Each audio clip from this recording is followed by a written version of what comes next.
Ladies and gentlemen, it is currently February 25th, 2013, and it is 7:03 p.m., which means we are starting late. Bad Keenan. Bad Keenan. I am a terrible person for starting 3 minutes late, but thank you guys for being patient while I got my stuff together. We are going to go ahead and get started with the KNKL Emma stream. This is the KNKL Emma stream, day 28. I'm your host, Keenan Lafferty. And today we are going to be jumping right back into issue 2 of Emma-san. Yay! I am a little bit ahead, so don't think that I'm just getting started on it right now. I don't want you guys to like freak out or anything. And we're going to go ahead and jump right into that with my laggy self. It does appear that we are dropping some frames, but you know, I don't really mind that right now. The show must go on, and I think that we should be okay now. Alrighty!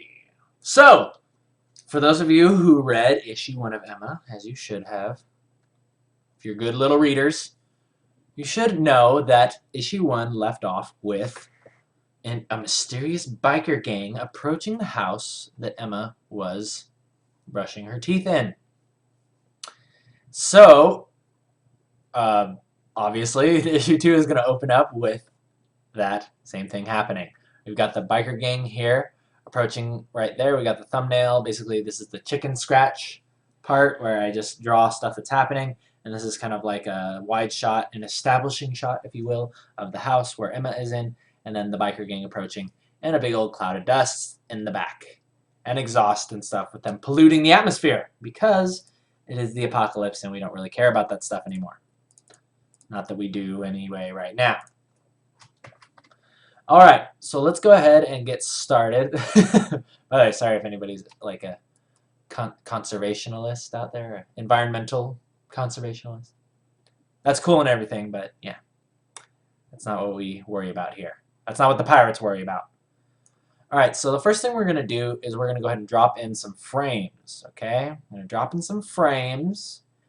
And I'm thinking what I want to do is, yeah, I think I want to do this. So let's aptly name our new layer frame. We create our box right there, and then we hit stroke. Stroke that box. And then let's go ahead and hide these things so we see where our box is going to be sitting. And let's create our second one here. Whoops. Actually, I need to measure this. So let's have the second box come right on down to there. So it's a bleeding panel. Bleeding panel. Let's go ahead and make a separate layer because we are going to eliminate what is behind this. Stretch this out just a little bit so the edges go off and we have a nice bleed. And let's go ahead and get in here and delete what is behind. Okay, setting up panels. Setting up panels. How fun. How fun. Okay, good. Dropping no more frames. Dropping frames no more. That makes me happy. That makes me oh so happy. But I hope that you guys had a great weekend. I'm so happy that it is Monday again. I worked a little bit over the weekend. Not only on leveling myself up in Black Ops because it was double XP weekend, but I also did work on the comic a little bit. As I said before, we are starting on page 1 of issue 2, but rest assured, issue 2 will be coming out very, very soon. Maybe within the next week or so. I don't want to like make any promises because I'm going to be starting contract work again here pretty soon. So, but rest assured, you will not be waiting very, very long. That is a good thing. That is a very good thing. Okay, so before we start drawing these bikes, I actually want to show you guys a little bit, very quickly, what I'm doing here. So before I started this thing, right, I actually had to concept what the bikes were going to look like. Let's see if we can actually show this properly. Looks like this is the only way to see it. So I had to concept exactly what the bikes the guys were going to be riding on would look like. Okay? So that was kind of the beginning of the concepting, right? And I was really kind of intimidated by it too. I was like, bikes? I've never drawn motorcycles before. I don't really like drawing vehicles that much, and So I was a little bit leery of the whole idea. But regardless, I feel like I did a good job with it, and I'm actually really happy with the designs that I came up with. So what we're going to do is we've got our chicken scratches here, and we're basically going to start laying in. This is actually one of the hardest parts, I would say, is where we start laying in exactly kind of the layout. Laying in the layout. And this is where we start to figure out all of what the characters are going to be doing, right? Except not on this layer, because we need to collapse that with the frame before it and go to the proper layer, which is layout. Okay. Alright, so the first thing we're going to be doing is we're going to be laying out Tank's bike. Tank is the leader of the biker gang. And you'll find more about him later. You'll find out more about him later. I'm kind of curious whether I should have given away his name, but it's not that big of a deal. It's not that big of a deal. He's not the main focus as of right now. Right now the big focus is actually going to be Nico, who is the little kid. He's the little kid who's part of this biker gang. We'll kind of find out a little bit of his story throughout this issue. I'm super excited about this issue. Oh, it's going to be so good. This issue is going to be so good. I mean, I'm surprised that people really enjoyed issue 1 as much as they did, because all that was just one character and then, buttons as well. But everybody really, really enjoyed it, and that made me really happy. And I was like, well, they like just one character. Wait till they get all these characters. Because the characters that are coming up in this issue are going to be absolutely amazing. And I'm really excited to introduce all of them. Alright, so the first thing we're going to do is I'm just kind of laying out basically what Tank's bike looks like, right? The general shapes that make up Tank's bike. And then I'll go ahead and draw him on top of it, right? Fairly easy. Let's go ahead and draw this thing back like that. And what was really fun about designing these bikes was also, like there's a design aesthetic to Emma, and basically translating that over to motorcycles was actually very challenging, but also very, very rewarding, because I feel like I came up with some cool designs, some very, very cool designs that are going to be able to be used for this comic. And that makes me so happy. So yes, but going back to the weekend, I hope you guys had a great weekend. I had an awesome, awesome weekend. I hope you enjoyed watching the Oscars. If you did choose to participate in that, I did not. I was working. I kind of wanted to, but yeah. I don't know. It's just like, I feel like I'm getting my momentum back.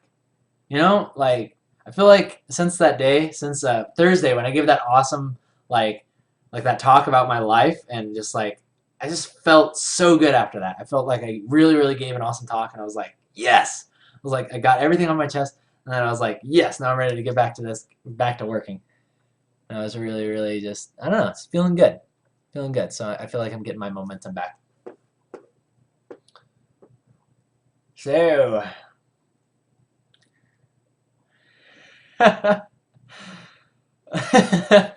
conservationalist. I hope that's a real word. It's probably not, though. But now it is. In the kingdom of KNKL, conservationalist is a word. And those are people that care about the atmosphere. Tree huggers. Tree huggers! Okay. So, basically what's been really fun, what's been most fun about drawing these bikes is figuring out how to simplify them. You take all the parts, like, the engine block, which I'm drawing here, the gas tank, and like the little wheelie deal over here, and basically figure out how to condense all of those things into simple shapes. That's been very, very fun. Little wheelie deal over here. Little exhaust pipes. Alright. So now what I'm going to go ahead and do is we got to draw our character on top of it. So very quickly I'm going to sketch out what I want the posture of my character to be. And I want him to be kind of really leaned back. Make him look pretty cool. Make him look like a badass on his bike. Because Tank is cool. Tank is awesome. And we want him to look as such. In fact, maybe I'll kick his pedals up a little bit more. Or his little his footrests up a little bit more. So he'll look a little bit more like this. Yes. And there's more concept art that I could show you guys, but that is going to be reserved specially for people that purchase the digital edition of issue 2. You can see all the concept art that I did for, you know, the bikes and the pirates and all that stuff. Pirate biker dudes. It's going to be pretty fun. But I'll show you guys a little bit. Here and there. I'll give you some teasers. You know. Good stuff. Alright, so let's go ahead and kick him back here. Let's have him like that. In fact, I actually want his legs to be up a little bit more.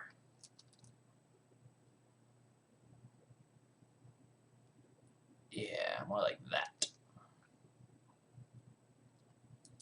Yeah, let's have his legs a little bit more stretched out. So I think that's how people ride. Like people got the big old ape hangers, you know, they usually have their legs almost straight out. So I'm going to try to have them doing that.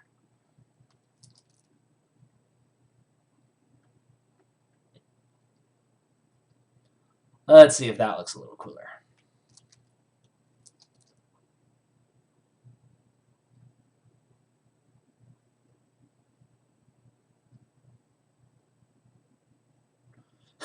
Here's the other challenge, is drawing people on bikes. Drawing people on bikes is actually very interesting. It's not something that I'm used to doing.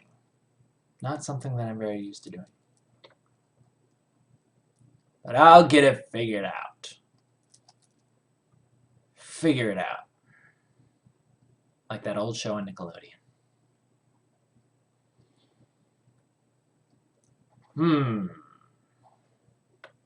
I think I need his arms. I think these handlebars need to come slightly more back. His hands can actually be grasping those. And maybe I'll kick his head up a little bit more here. Yeah, there we go. There we go. Now you got that cool posture going on.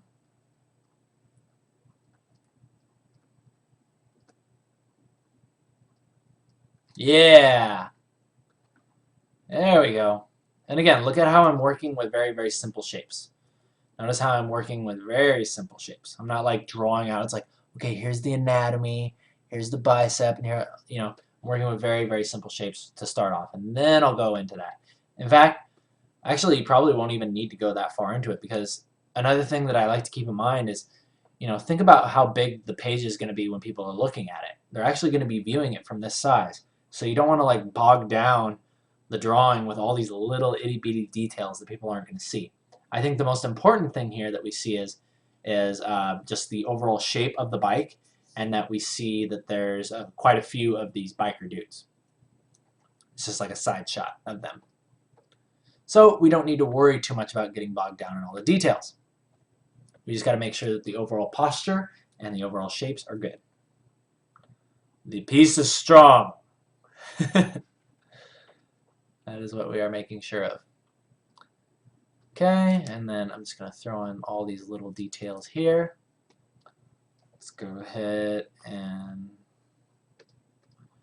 head on up here. And he has make sure we get his helmet there, goggles, and then his mask there.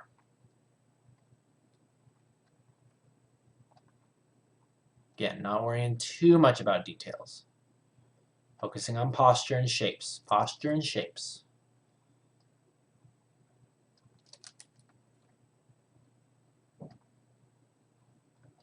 That is good.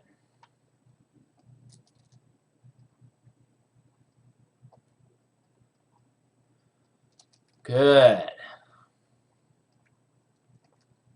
getting the overall layout, sketching stuff, sculpting stuff. And remember, this is actually, like I said, this is one of the most challenging parts of the drawing. So be sure to, I find myself feeling like mentally taxed after I even do a page of this. It's very, very interesting.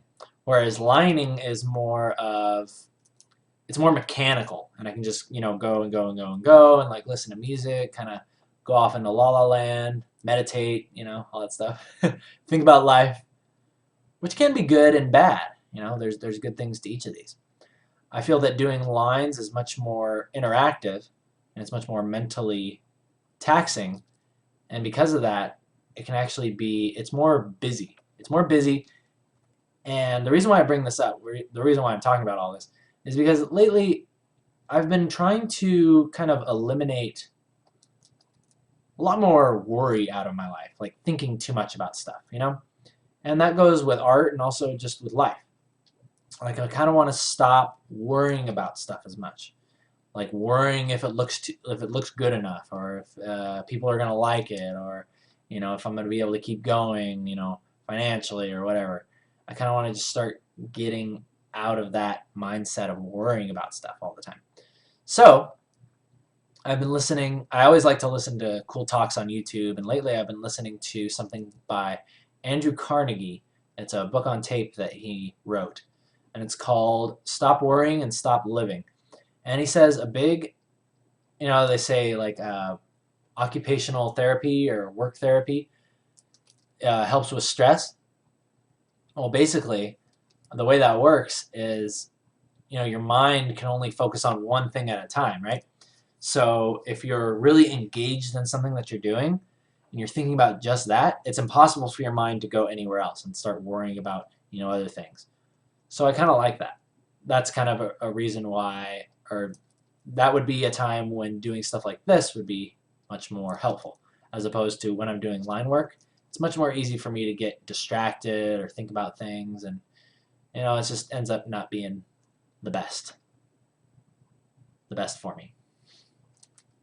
So yeah, I just wanted to kind of pass that down to you guys. It was just something that I've been experiencing lately, is that if you feel like you're worrying a lot, just find something that'll keep you busy. Find something that you can really kind of use your mind, put your mind to, and you'll find that your worries kind of start to go away, more or less. Alrighty. Let's go ahead and draw this little thing up here. Draw in his pints. His pints. Yeah. And he's got these cool knee pads.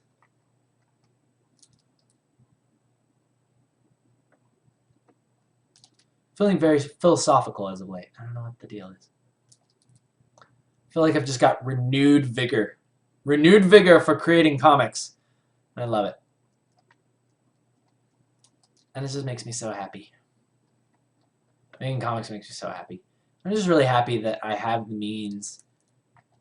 And I really thought about this too. I was actually thinking about, I was talking with my mom about this. And I was like, I really believe that everybody has the means to do what they want. Figure it out, It's like, yeah, I'm able to work, on contract when I need to. I'm able to make money when I need to. And that's awesome. Then I can make the comic when, I'm good to go as far as money is concerned. But, I was like, well, not everybody has that. Not everybody has that.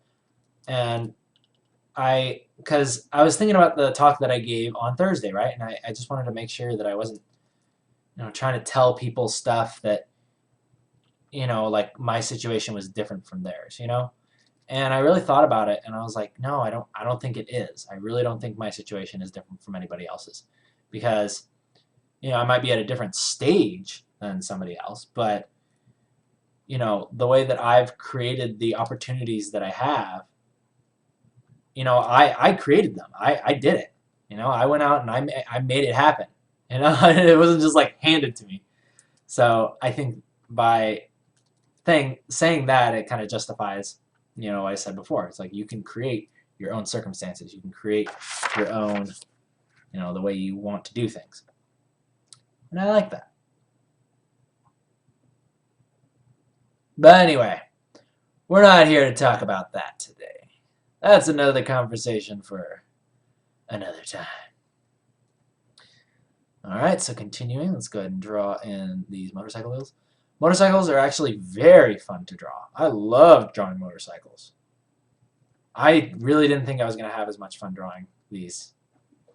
And like designing them in like a simplified manner where it's just like, because I was like, oh, well, I got to draw the wheels and like what the rims look like and all the engine parts and the exhaust and the tubes and all that. And I figured out ways to just simplify all those things into really, really cool looking shapes. Like for these rims, for instance, they just kind of go like this.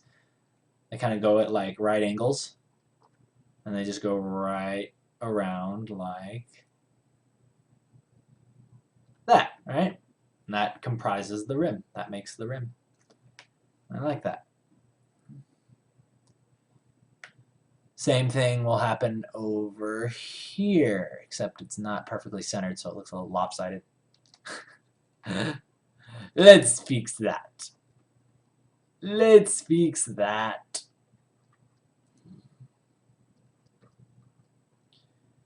Yeah, but life is good. Life is good. Oh, another reason why I might be feeling so spiritual is because over the weekend I went on a hike up to this place. Like, I once went riding on my bike to a place called Canyon Country, which is a little city or a little town, probably about like 12 miles away from where I live, right? And so I biked there, and it took me about, I don't know, like an hour and 15 minutes to get down there of just constant biking, going and going. And I ended up staying the night at my friend David's house. And then on the way back in the morning, I came across these hills. Like I just looked over to the side, and there's just like hills. I was like, what's over there? Like what is that? I've never seen that before. So I got this feeling that I wanted to go explore there and just get to the other side and just see what was on the other side of those hills. I thought there would be like some secret base, like some secret alien flying saucer testing site or something. Some futuristic city hiding over there. So I went, and all there was just some houses in the freeway. But it was really awesome climbing up there. In fact, the first time I tried to go there, there was a person who I guess had escaped. Some crazy little Mexican guy like escaped and like went and hid in those hills. So naturally they see me running around in those hills, and the cops, pull up. And yeah, they asked me what I was doing, and I was like, just going up here to, I was with my friend, and we were going up there to have a picnic, right? We had made like little peanut butter jelly sandwiches. And yeah, we actually got pulled off by the cops, and that kind of sucked. They ended our fun. But that day, I resolved that we would go back there, and we did. And we made it all the way to the other end of the hill. That was really fun. But yeah, it was just a freeway and some houses. But the view was really cool. The view was awesome. It was almost everything that I wanted to see, but the houses kind of ruined it because I was like, oh, there's people living over here. I was like, they get to see this every day, but the view was absolutely amazing. Really, really cool, like atmospheric effects. You could see how the hills going into the distance slowly got bluer and bluer and bluer. Kind of like the tutorial that I taught on, laying down atmosphere and all that. All that jazz.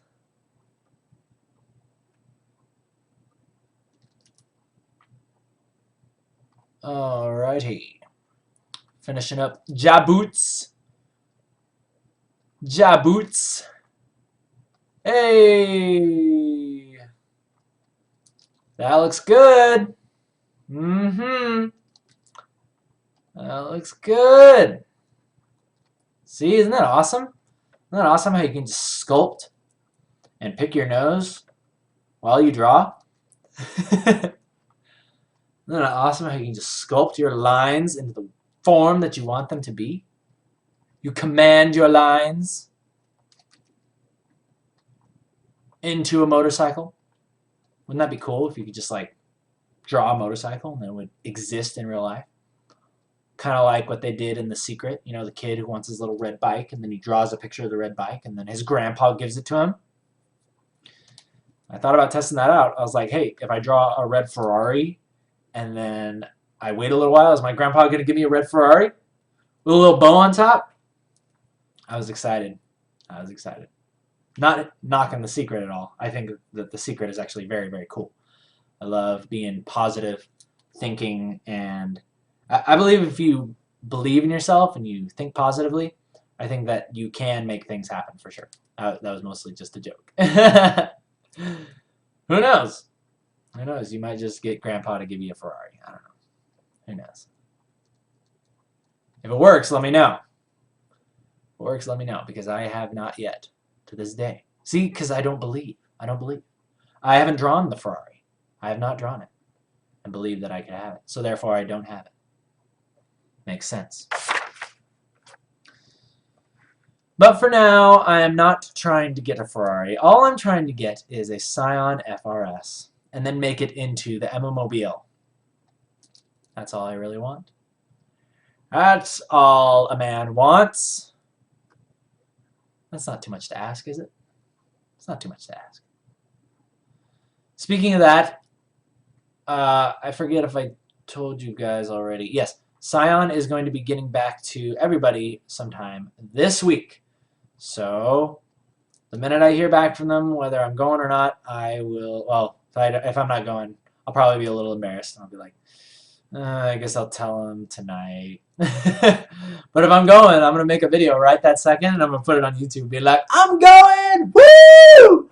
Going to LA! Gonna get myself a new car and money. Maybe. You know, you don't get automatically awarded the money. You still need to compete with your business against all the other people that have made it. And I plan on doing so. I plan on putting my best foot forward and making it happen. Showing those people what I'm made of. Yeah! Yeah! Love it! But yeah, I've just been feeling really, really good lately. Really, really good. About life. About life and things in general. You know, as funny as it sounds, it's like I'm excited to start working, you know, on contract again soon. But I also kind of like want them to like just hold off for a second before they send me work. You know, because I'm like, oh, I'm really close. I'm really close to getting issue 2 done. You know, so I'm hoping ideally I would have part 1 of issue 2 done, and then I'd start contract work. And then continue working on issue 2 on the side while I do that. Alright, so that looks good. But see, do you guys see what I'm saying? How this can be technically the hardest part? It just takes time. It takes a little bit of time. And he's got big old arms. He's got major long arms. Should probably fix that. Yeah. Let's see. How do I want to fix that? Do I want to move this stuff all back? Or do I want to move him forward? Do I want to lean him a little bit forward?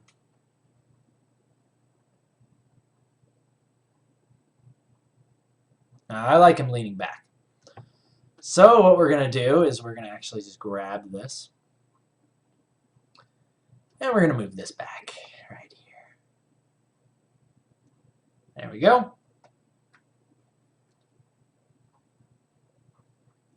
Make those handlebars just a teeny bit longer. A teensy bit longer. Actually, we'll just move the handlebars back entirely. Like that. There we go. Emma-mobile! Yes, I want the Emma-mobile so badly. I will get it. One way or another, I'm going to get the Emma-mobile. Don't you worry. Don't you guys worry. One way or another, I will get the Emma-mobile. Might be an FRS, might be red Ferrari that my grandpa gives me, but one way or another, I will obtain said Emma-mobile. Okay, might even be a motorcycle. Might even be this motorcycle. Who knows? Alright, so one more thing I want to do here is I want to move this wheel in a little bit. It's a little bit kind of sticking out far. Don't like that. Alright, so that's looking good. So we've got the looter gang leader on the front motorcycle. It looks good. Yeah. Kind of hunched forward like this. Doing one of these. Or rather this. Love it. Oh yes, and if I do win the money, I will be singing. I will write and sing a whole new rig because I'm gonna get a new computer as well. A whole new rig. Okay, so moving on. We got one down, and now we got more to go.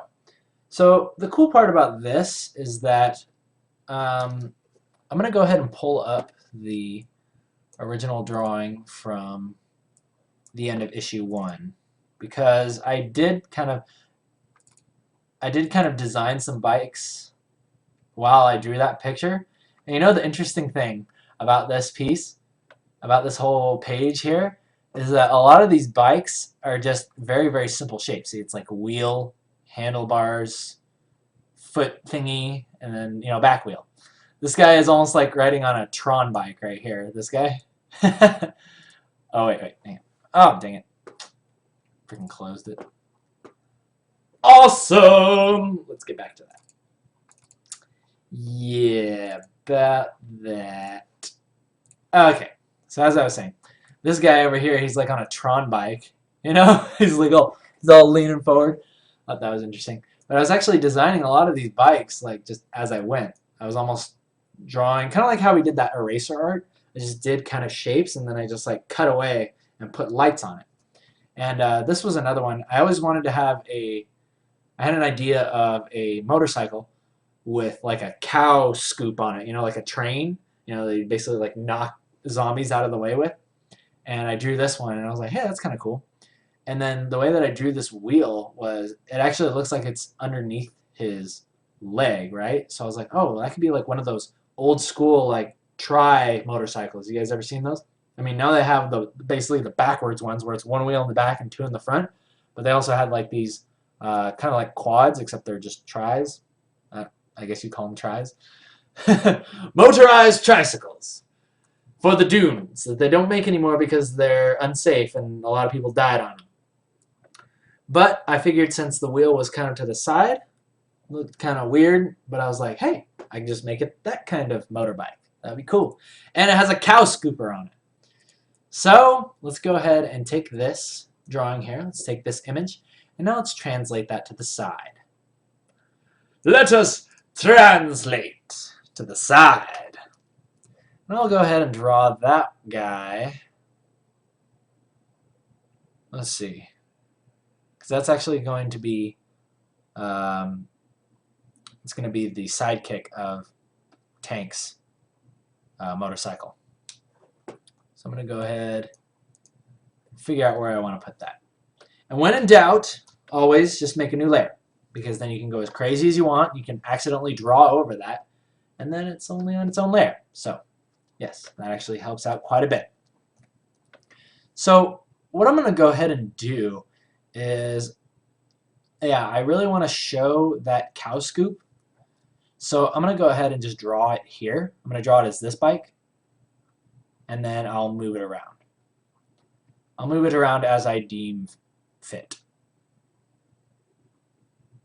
As I deem worthy. How much time we got? 7:38. See, this is kind of why I hope this isn't boring to you guys, because drawing and laying out the comic actually does take quite a while. It takes quite a while. Just to draw one bike and one guy, it takes, it can take like 30 minutes. And yeah, as long as it doesn't bother you guys, then I'll keep doing stuff like this. But if it does, and you guys would rather see me like ink stuff, I mean, inking really isn't that much fun either. Basically, you get to see me trace over something that I did before. You get to watch me trace over my layouts, which actually isn't very much fun either. So yeah, maybe this is pretty fun. I guess it is. But yeah, if you guys get bored of it or whatever, or would rather me do something else, then yeah, just let me know.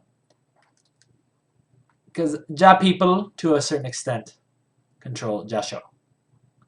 Jasho. And then tomorrow's Tutorial Tuesday. Ah, that's right. What are we going to do? I've been getting some good requests for Tutorial Tuesday. People talking about blending and doing skin and stuff like that, like realistic skin. And I do want to go into that for sure.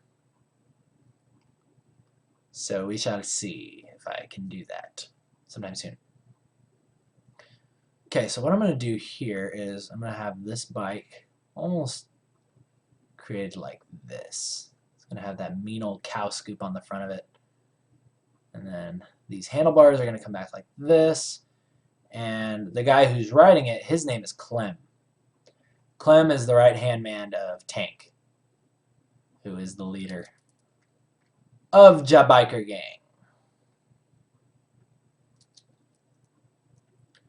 So let's see here. I'm going to go ahead and bring this back like that. Ooh, dang. This bike looks cool. I like this bike. I don't want to make it look too cool, because then Tank's going to be all jealous. Yeah. Okay, cool. So let's go ahead and bring this back, and then I'm going to draw these wheels here, these big wheels. These are like a big old motorized tractor thingy. That's what this reminds me of. And I'm going to sneeze.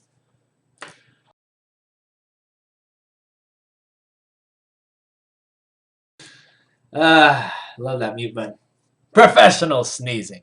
Sneezing like a professional 101 with Keenan Lafferty. Hit the mute button. It's the race to the mute button. That's where all the adrenaline is going. You're all excited.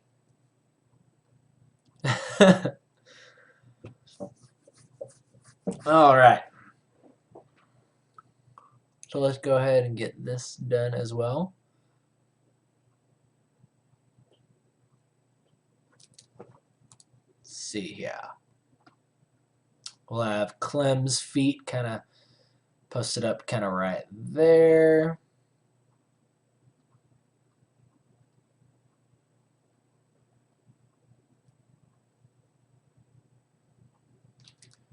And let's work with our shapes. Use your words, Jimmy. Work with your shapes, Jimmy.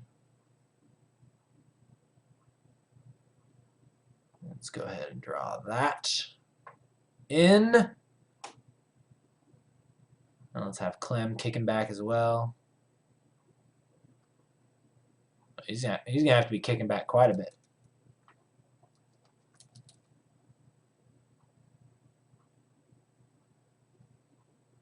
Yeah, his posture is going to be just a bit different than than Tank's, which is fine. So he's probably going to be a little bit more like that. And he's much bigger than Tank, so, I mean, we can use the power of Photoshop to fix that, obviously, but, yeah. Mostly just figuring out how I want him to look from the side. And that looks pretty good. I like that. Just want to make this wheel is a little bit too big. I want it to look like it's a little bit closer to us, but not quite that big. Not quite that big. And give it a big old kind of hindside. This bike has a little bit more of larger hindquarters.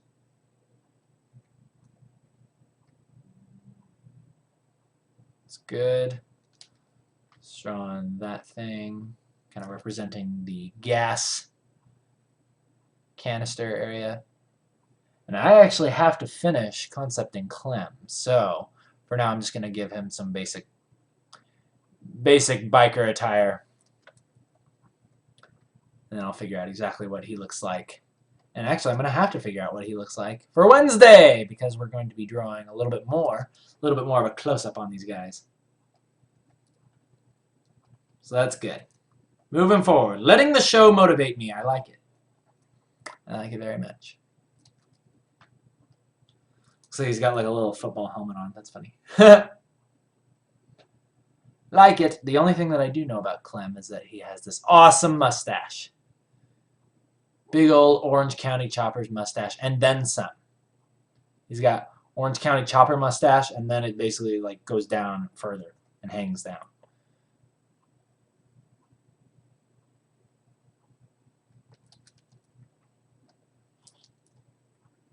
All right, let's go ahead and make sure that cow scoop is looking good. Get those wind cuts in it, whatever those things are called, for better aerodynamics.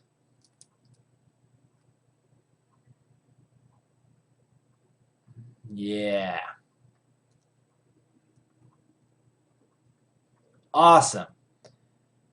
And then I'll go ahead and make his wheels a little bit thicker. A little more portly. They don't have rims. They're more like, yeah. They're more like big old tires. All right. Let's see. I think he's actually looking a little bit big for the bike. So I kind of want to grab him, shrink him down just a little bit. Just a tad. So I want these bikes to look big and burly and mean, you know? Even to the point where they're slightly oversized. So I want the guys to be big and their bikes to be bigger.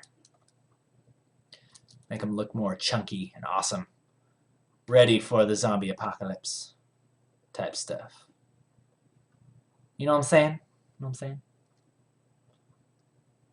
Might be looking a little short too. His torso. It's a little bit short. Let's move that up. Magic of Photoshop. I use my magical artist skills and Photoshop to lengthen his waist.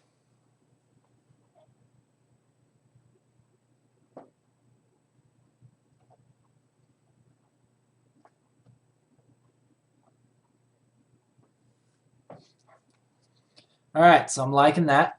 And since Clem is on his own layer, it makes it very, very simple for us to move him around. We can choose where we want him to be. I do want him to be on this side of Tank, so make him just a tad bit smaller than him.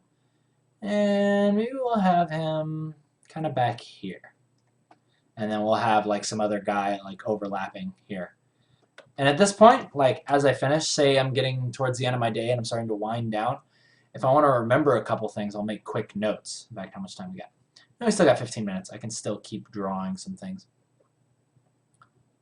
But say I wanted to make some quick notes, be like, oh, okay, I want to have a guy overlapping here, and then I'll just kind of draw in little things, you know. And I know I want one guy to have like a flag like sticking up, and I'll just draw in like other little notes really quickly.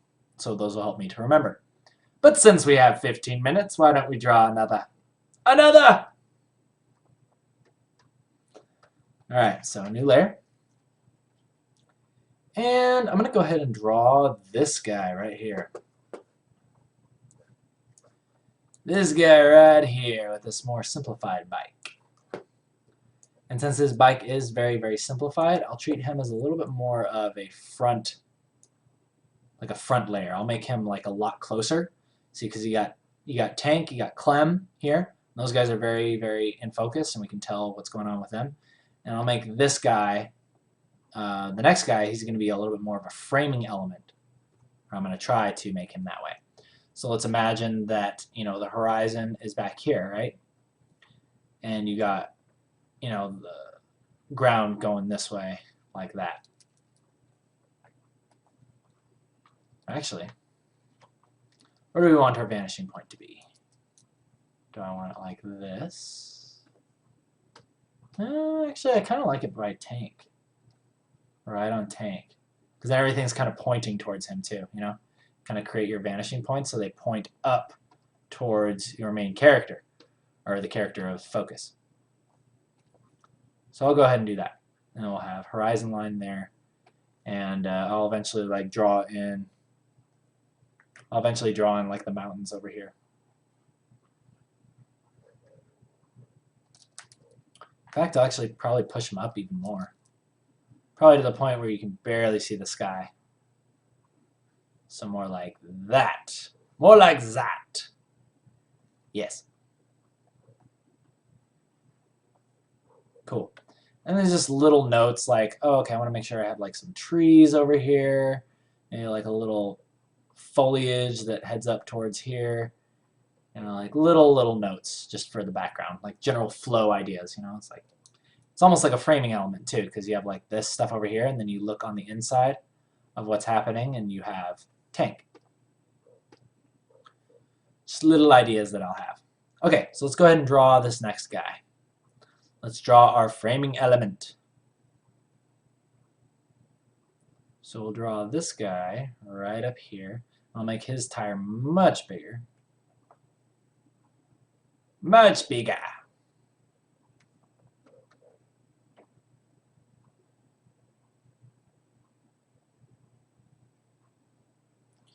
And let's draw this simplified bike coming down like that.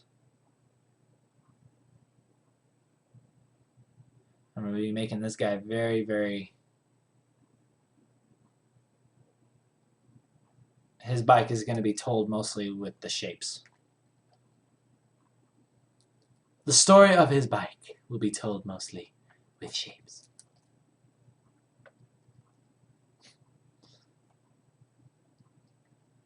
I just thought that would be a funny art exhibit. The story of my life told with shapes. The beginning of my life was very triangular. The middle of my life was square. And now my life has come full circle and is a trapezoid.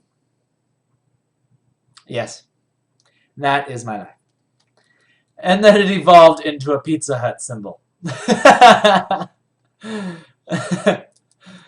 Oh man. No, and I'm in the mood for some pizza. Speaking of pizza, my friends put pizza in the fridge and they have a little note on it that says, "Do not eat, please." And it just makes it that much harder to not want to eat it. It's like, if it was just in there, it's like, oh, I don't really feel like pizza today anyway. But then they're like, "Do not eat." And I was like, well, now that you say not to, now I want to. So yes, needless to say, since I saw that in the fridge, and I was the option to eat it was taken from me, I really want some for myself. And then I'll put a note on it that says, "Ha! Don't touch my pizza. Don't touch my pizza. Mine. Anchovies. Ugh. Nobody would want to touch that anyway." Alright, so moving on. Basically, I've learned that bikes comprise of just a few simple elements, right? All you got to do is you draw in the handlebars here, right? And these kind of come down and meet, you know, the wheel. And then you have the gas tank, which exists kind of in this general area. And then you come down to the seat. Beneath the gas can exists the engine block, and then you got all these little doohickeys in here that can just be compiled into one shape. And yeah. Don't touch my pizza! Because it's mine!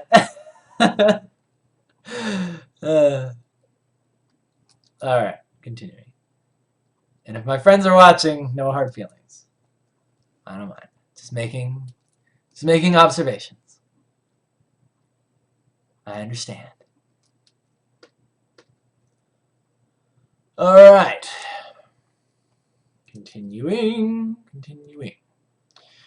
Okay, so let's go ahead and draw the guy. I know we want, obviously, a guy to be holding these handlebars. So let's go ahead and draw a hand shape there. And let's draw some legs going down there. Some sexy legs. Sexy, manly, leather-bound legs. Yeah. And there we go. In fact, we probably don't even need to worry about all this detail. Probably end up just like condensing all of this into one simple type of thing there. All right, so let's go ahead and go on up. And then we'll have our guy here riding the bike. And his arms look a little bit low. Let's move him up a little bit. Let's move his arms and the handlebars up just a tad.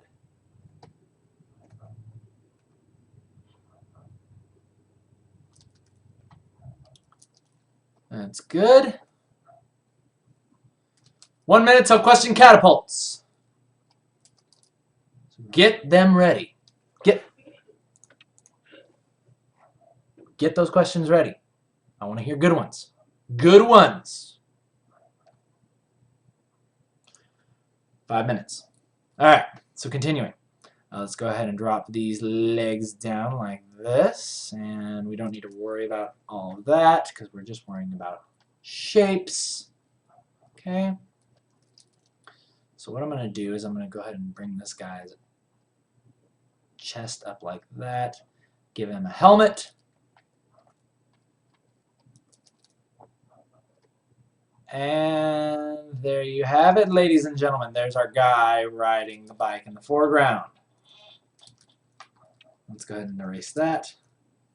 Actually, I think I realized what the problem was. This guy's way too big to be riding on this bike. It's way too big. He needs to be more sized like that.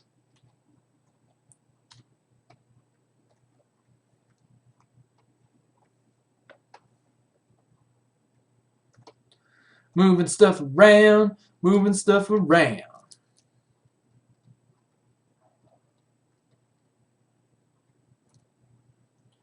Much better. All right, now we got, this guy's name will be Hogarth. Hogarth is now riding his bike properly, and he is sized accordingly to the bike. That makes us very happy. In fact, he still looks big. Still looks big. I think his head just looks big. Makes the head a little smaller. Hogarth, your head's massive. Fix your head. Fix your face. Cool. Okay. So we got these dudes riding their bikes, and we're gonna have like some nice like dust coming up here, kind of silhouetting our biker gang very well, right? And at this point, we've got good like midground, background, and foreground. In fact, to make Tank a little bit more midground, I'm actually going to increase his size. Except for something down here is existing that should not be, so it's throwing it off. There we go. So let's make Tank just a tad bit bigger. That way he reads a little bit more like he's midground. And we'll make him just barely in front of the cow scoop. Sorry, Clem, we're gonna have to cut off the edge of that cow scoop. Okay, so now we got background, midground, foreground. Yes, we are creating depth in our drawing, and we love creating depth. We are wizards creating our world. That makes me happy. All right, peoples, it is time for the question catapults.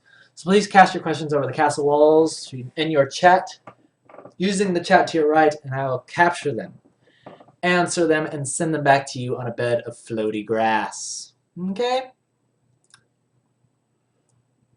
All right. Let's see, what are you guys saying over here?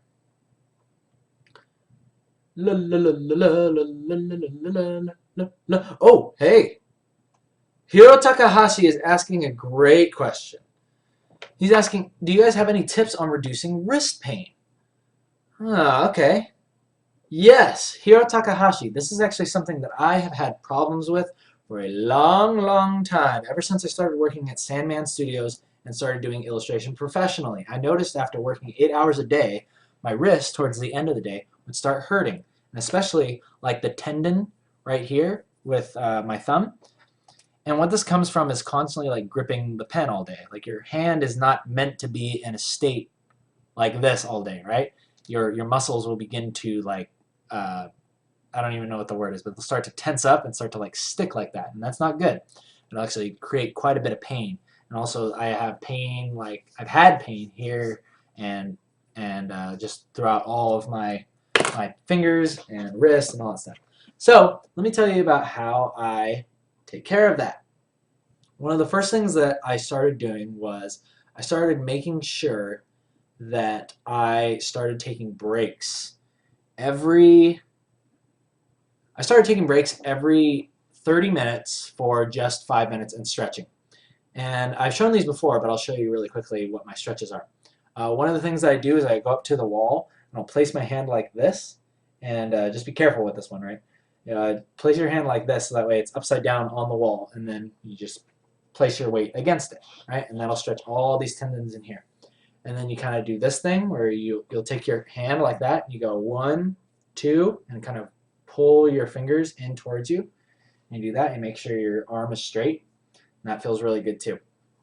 I started taking supplements such as glucosamine chondroitin. Glucosamine chondroitin, I think, helps uh, lubricate your ligaments and your tendons, and it makes it very nice. Since then, I've stopped taking it, and I've been fine. I'm taking other supplements, but I don't think that those have anything to do with like wrist or joint stuff. It's just kind of for overall health. Another thing that I like to do is get a rubber band like this, and if it's a big one, you kind of like double it up. And what I'll do is I'll do this, right? Because your hand is constantly like gripping all day, right? So a good thing to do is to strengthen the muscles that are basically the opposite of that, which is widening, right? So I take a rubber band and I go like this. And this actually helps quite a bit. I would say that this is probably one of the most beneficial exercises that I've discovered after having problems with my wrist.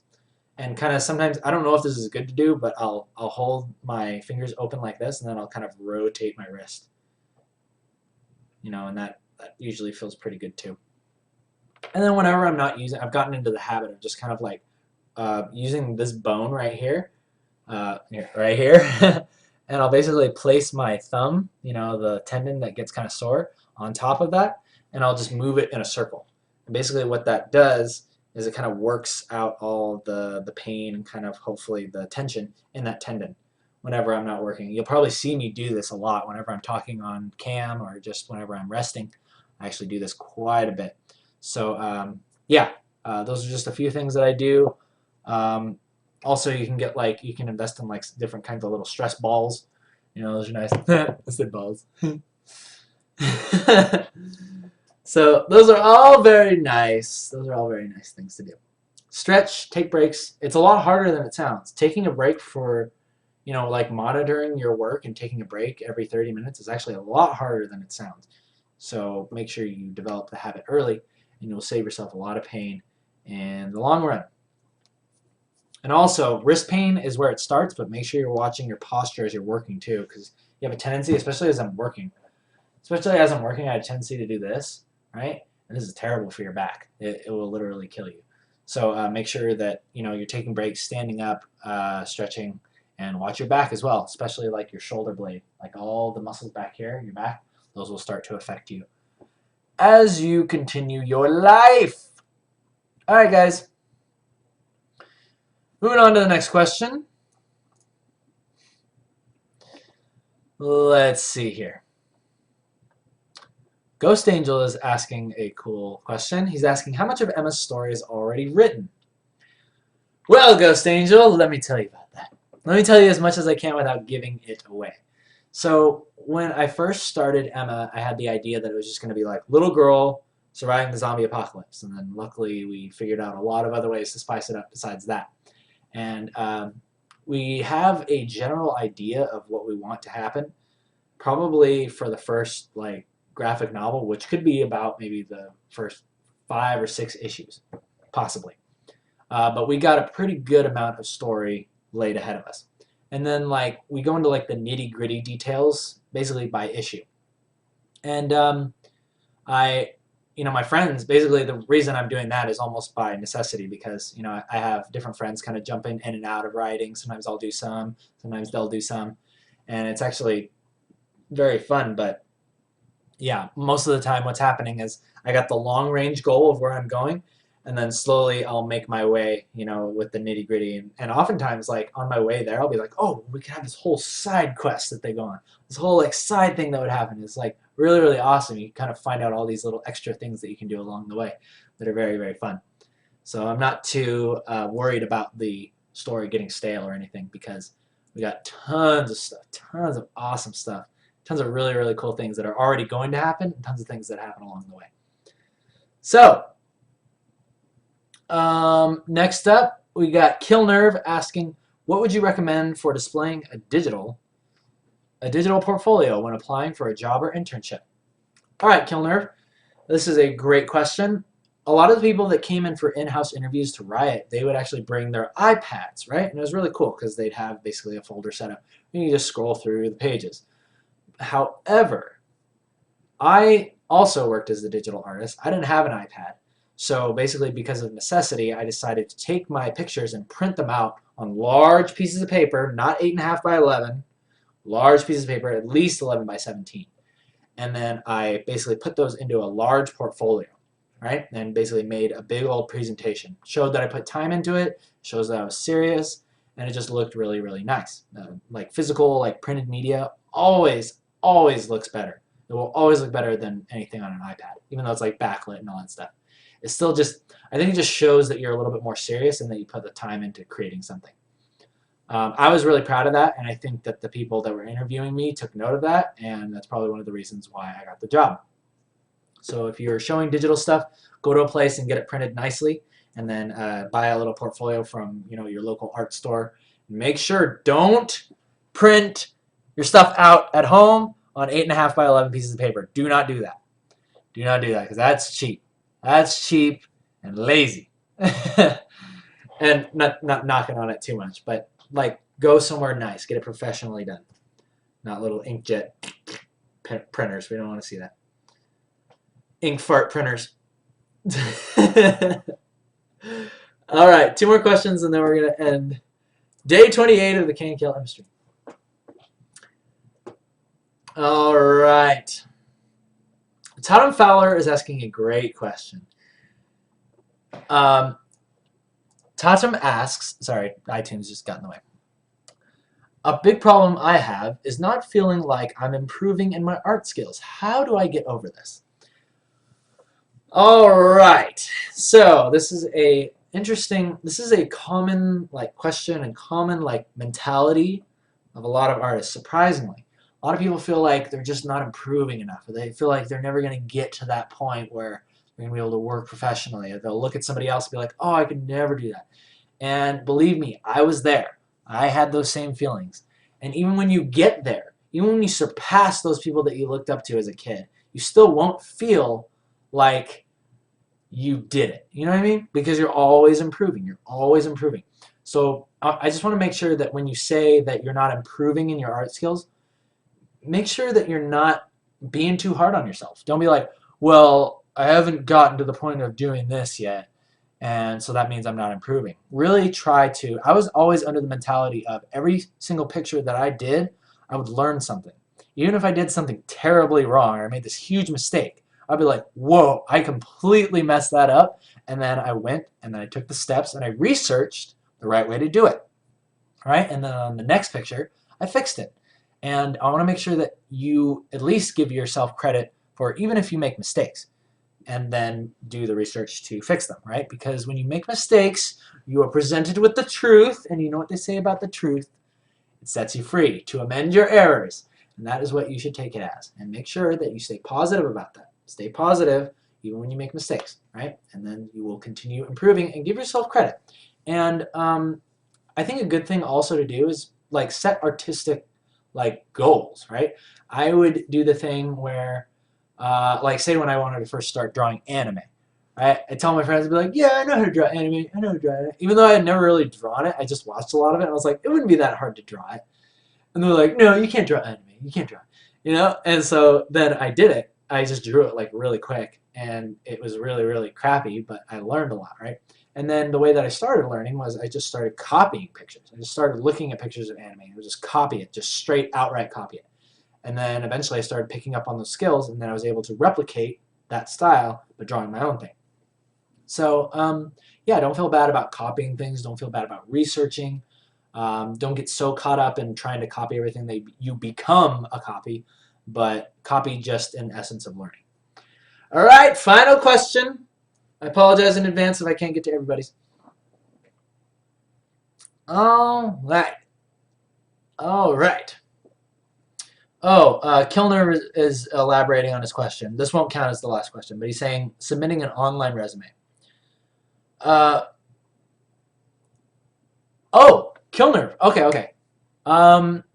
Something that I would really recommend doing, and I don't know if you I mean, you could use like Windows Movie Maker or something like this. I'm sure you can figure out a way to do this. But the way that I applied to Riot with my digital portfolio was I sent in my resume, obviously with a Word document, and then I created a video. I created a video for YouTube where it was basically like showing my art, and it would like pan nicely and it had music going to it, and you know, it was like a snippet from like Dead Mouse and Cascade. It was just kind of all instrumental. Don't put stuff in that's like has words or like some Lady Gaga thing. Put in some like kind of ambient type thing.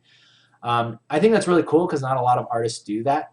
If you don't have any knowledge or skills with a video program, then I would say basically try to find something. I know that DeviantArt has some sort of like slideshow thing that they do. You can set up some pictures in a portfolio, and then you can actually send them a link that will take them to a slideshow type thing. I would suggest doing that as well. But I think really the biggest point is when you submit an online portfolio, something in it has to be unique. Something in it has to, if you want to get noticed, something in it has to set you apart from everybody else. There has to be one, and it can be something very, very small. It can be even something as silly as the way that you sign your name, or the way that, you know, something even in your style that kind of makes you unique and outstanding.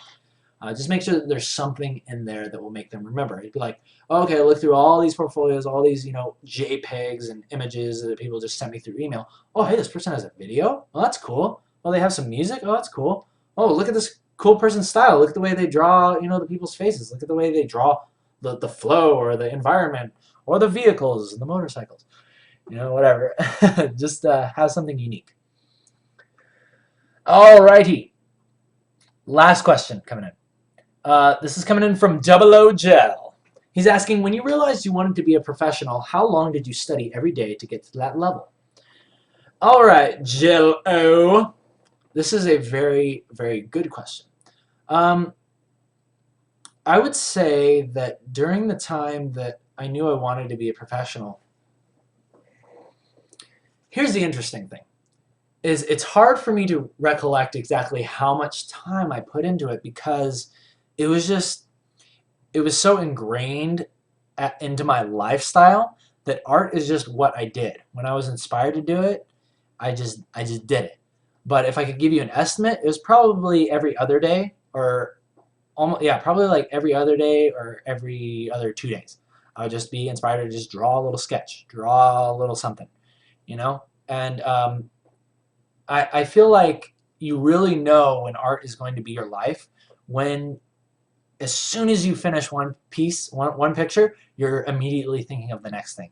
Or you think of something else along the way while you're drawing something and you can't wait to finish this piece so you can get on to the next one. This is the way that I was, like growing up into school, and even to a fault. I would literally be so distracted by these thoughts of these things that I wanted to draw that I would not be able to pay attention in class sometimes.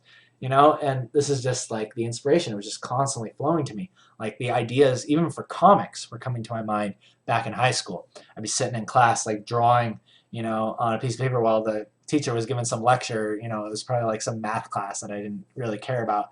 And needless to say, I didn't pay attention and I did terrible on the test afterwards. But you know what I'm saying? It's like when art is a lifestyle, it's not something that you have to be like, okay, I'm going to sit down and for these next 4 hours, I'm going to draw this, draw that. And sometimes you can do that if you want to, but make sure that try not to force it. I really believe that some of the purest inspiration, you know, comes when you don't force it.